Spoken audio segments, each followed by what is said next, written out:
Now, from Wish TV, your local news source, this is All Indiana Politics.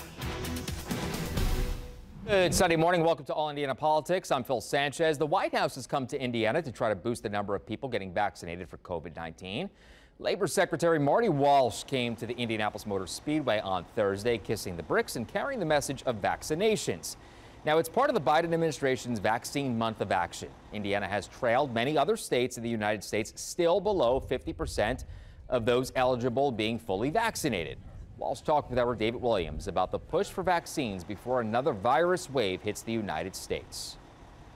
Indiana has trailed most states in the percentage of people getting vaccinated. Is our state doing enough?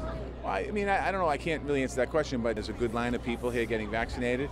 I think that a lot of people still, some hesitation about being vaccinated, and I think educating them that this is safe, it's the right thing to do, it's safe for you, it's good for you and your family, so we can stop the spread of the virus. In terms of the vaccine, what more can be done here in Indiana? We just have to continue education and talking to people about the importance of getting vaccinated. I think that's first and foremost the most important thing we can do, and then making sure people have access to the vaccine. And this weekend, the president, actually next weekend, the president's really making a big push for pharmacists to be open 24 hours and contact your healthcare providers. There's lots of access to vaccines. It just matter now is getting them into people's arms. And then with the Delta variant becoming dominant and a slowdown in vaccination rates, is another series of restrictions or lockdowns possible this fall and winter? The way to prevent lockdowns and the way to prevent closure and the way to prevent the spread of the variant is by getting vaccinated. That's the best thing we can do. And anyone who's listening today, for the last 15 months, we've gone through a lot. I've gone through concerns of loved ones, concerns of your own personal health, and the best way to prevent any type of future outbreak is by getting vaccinated. And then Indiana has opted out of the federal expanded unemployment payments. Is it too early for states to pull out of the program? It's probably a bit too early just because I get concerned about the people that need that benefit. Lots of people went through lots of devastation this last 15 months, and the ability for the government to help people, that's what we should be doing, helping people, and that's what the intention behind the CARES Act, what would be the rescue plan was, and the CARES Act, quite honestly, before that, was to help families struggling to be able to keep food on the table, a roof over your head. So hopefully, the fact that the state has stopped that, I'm hoping that not too many people are going to be impacted in a negative way by it. A couple more questions. Do you believe people were taking jobs just to continue getting federal unemployment checks? No, I don't believe that at all. There's many reasons why people are out of the workforce.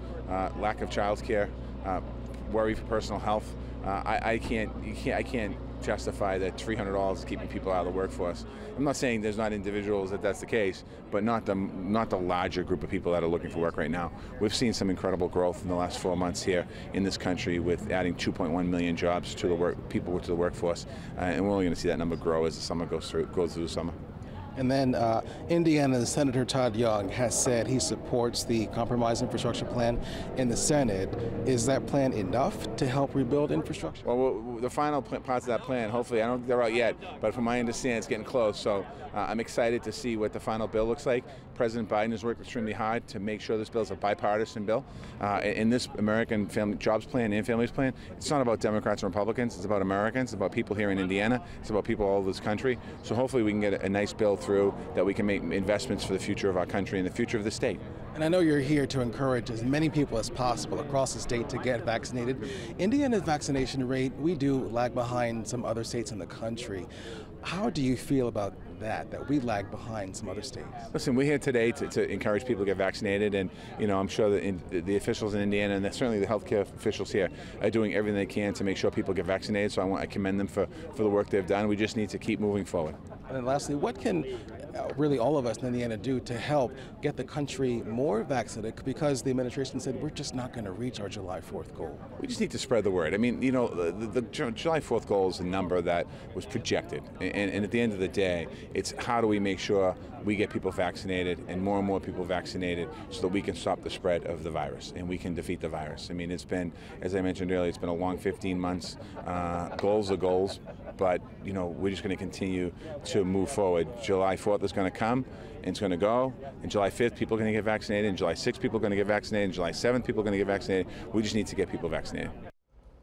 David, thank you very much. That visit comes as we watch to see when Marion County might lift the final of its COVID-19 restrictions. Mayor Joe Hogsett and Health Department Director Dr. Virginia Kane have pointed to next week as a possibility, saying that it could happen if Marion County reaches 50% fully vaccinated. As of Friday, Marion County was just over 48%. But they're now hinting the restrictions could end without hitting that 50% mark based on other factors. I think, Mary, let's talk about your first question. So ultimately, our decision to reopen is not about whether we surpass one particular metric. So that's no to your answer. In the sense, we sort of look at a comprehensive picture, and as I've tried to explain that a little bit in the past. So I look at what we call the prevalence, for example, of how much recent infection we have in a community that provides a natural immunity. And a reminder that as of this point, Indianapolis is the only NFL city to not be approved for full stadium capacity when the season starts in September. Coming up, the bipartisan deal on infrastructure. President Biden gets parts of what he wants, but can the deal actually pass the Senate? That's next on All Indiana Politics. Welcome back to All Indiana Politics. We saw what could be a major milestone this week in Washington, D.C. Thursday, President Biden and a bipartisan group of U.S. senators walked out of the White House and announced a deal for an infrastructure bill. That bill includes $579 billion in new spending over the next 5 years. Now, the money will go for roads, bridges, public transportation, and other public works projects. It will not, however, go for what the president has called human infrastructure projects. We've all agreed that none of us got all that we wanted. I clearly didn't get all I wanted. They gave more than I think maybe they were inclined to give in the first place.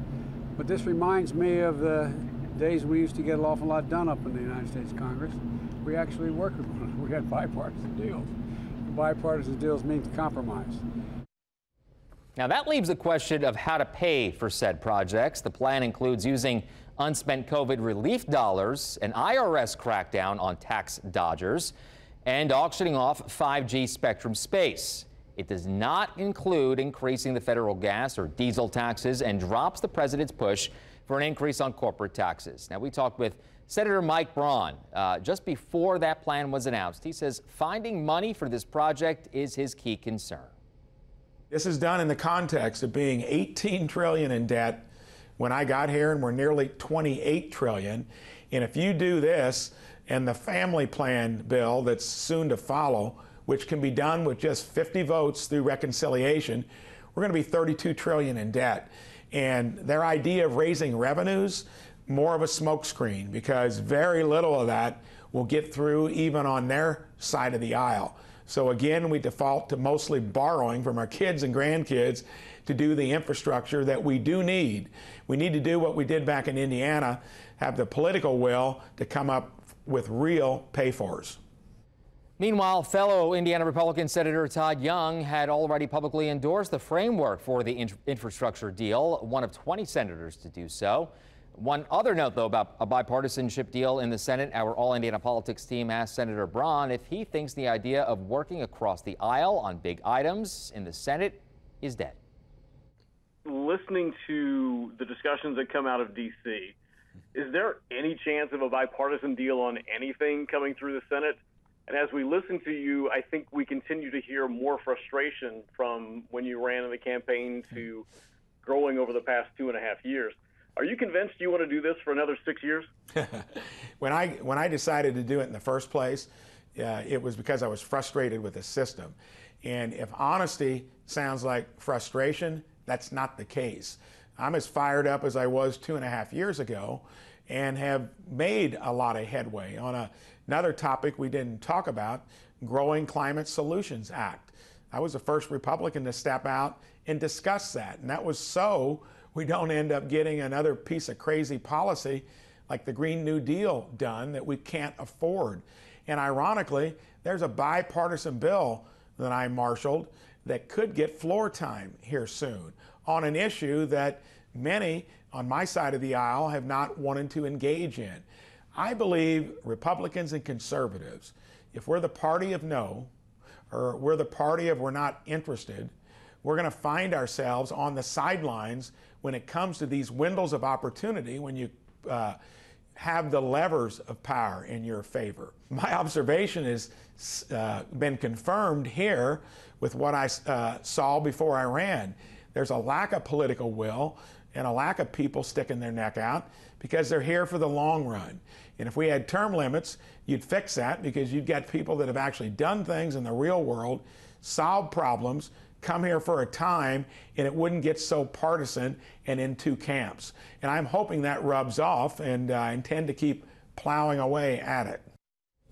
Now, another story that we've been really following closely, the return of former Vice President Mike Pence to the political stage. This week, Pence took steps again to distance himself from Donald Trump's claims the 2020 election was stolen. Truth is, there's almost no idea more un-American than the notion that any one person could choose the American president. The presidency belongs to the American people and the American people alone.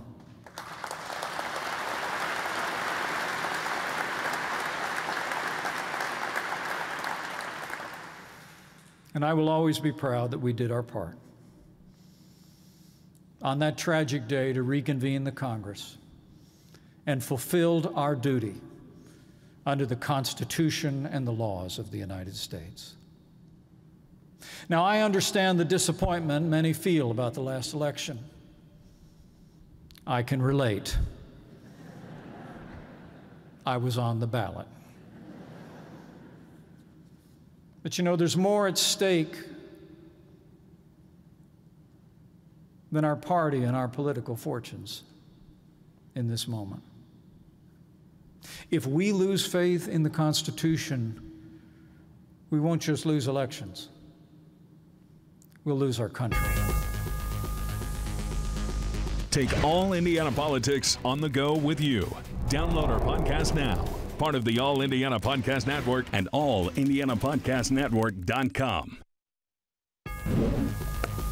And welcome back to All Indiana Politics on this Sunday as we welcome back Democrat Kip Tew and Republican Tom John. Gentlemen, good to see you. So we've talked a lot about the bipartisan infrastructure bill. And Kip, I want to start with you here. Sure. President Biden, gave up a lot of what he asked for. Is this still a win for the Biden administration? Yeah, I think it's a huge win. I mean, he ran on a principle that we're going to try to get things done in Washington, D.C. He shows that he's a man of compromise, that he can work with the other party. Two of the big pillars that he had on his campaign was, I'll be the guy that can get things done, and I'll be able to work with the other party. We still can do bipartisan things in this country. That's what he said. Many people didn't believe him. And if this thing gets done, it will be because of bipartisanship. And that's a huge win, not just for him from the political standpoint, but for the country, because we're way, way behind on these infrastructure programs. He didn't get all he wanted. The Republicans didn't get all that they wanted. It's called compromise. That's what he said, and he's right. So, Tom, to that point, how does this play for Republicans like Todd Young and Mike Braun? Did they give up too much? Or is this a sign, of course, that D.C. is working again? Well, one of the things I'm going to say is, you shouldn't count your chickens before they're hatched. I want to give Senator Todd Young and the 20 or so senators that he came together with to come up with a bipartisan plan all the credit in the world, and that is how D.C. should work.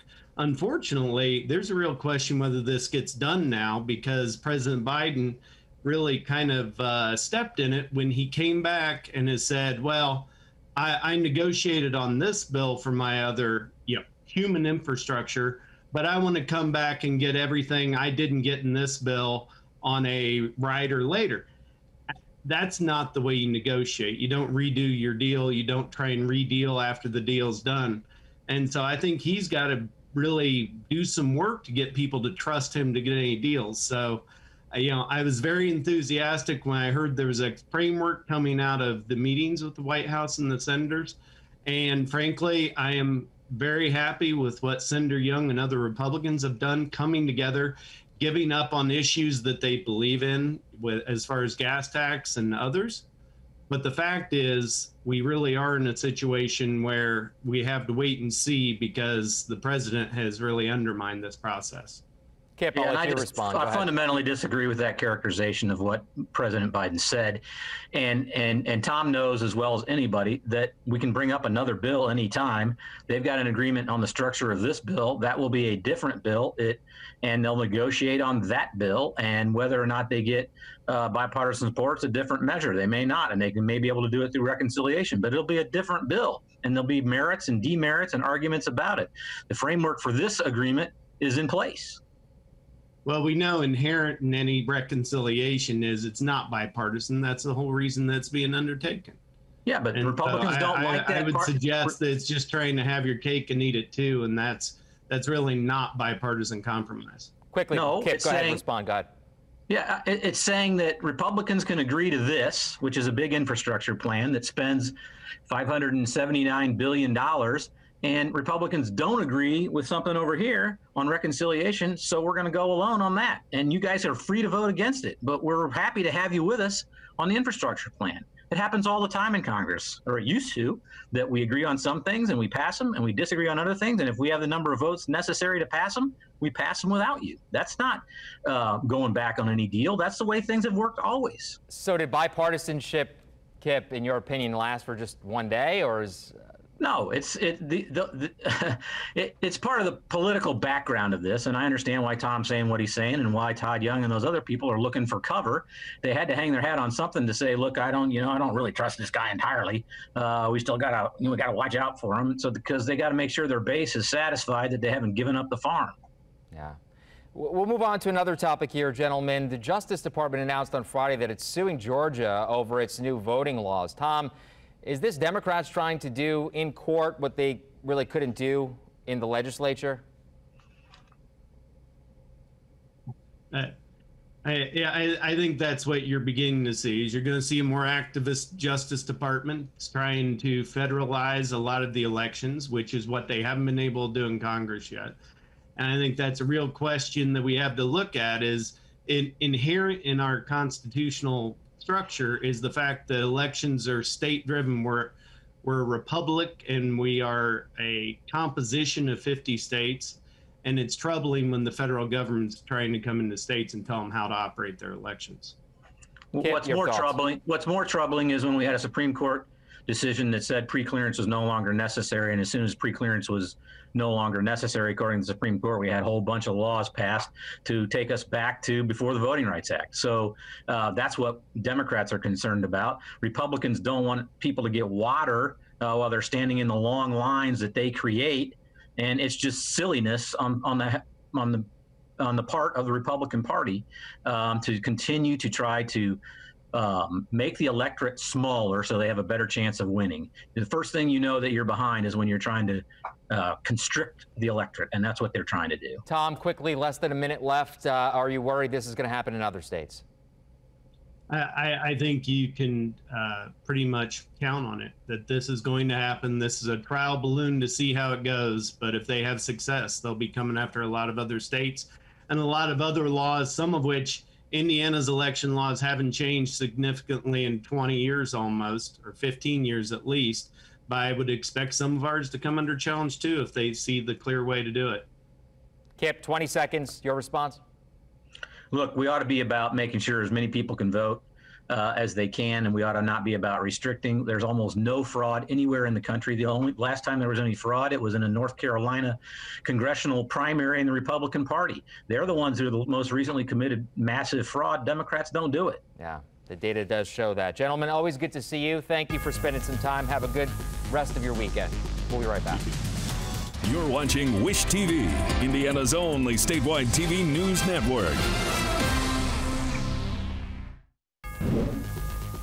And thank you for joining us for All Indiana Politics on this Sunday. We're following several big events this week. The possible lifting of Marion County virus restrictions. We talked about that earlier. Also watching potential court decisions, one in a state courtroom, whether Indiana will be forced to restart expanded unemployment payments. The other, a federal judge will decide if Indiana's new abortion law or abortion reversal law can take effect. We'll have much more on that throughout the week. We'll be back here next Sunday morning at 9:30. Have a great rest of your weekend.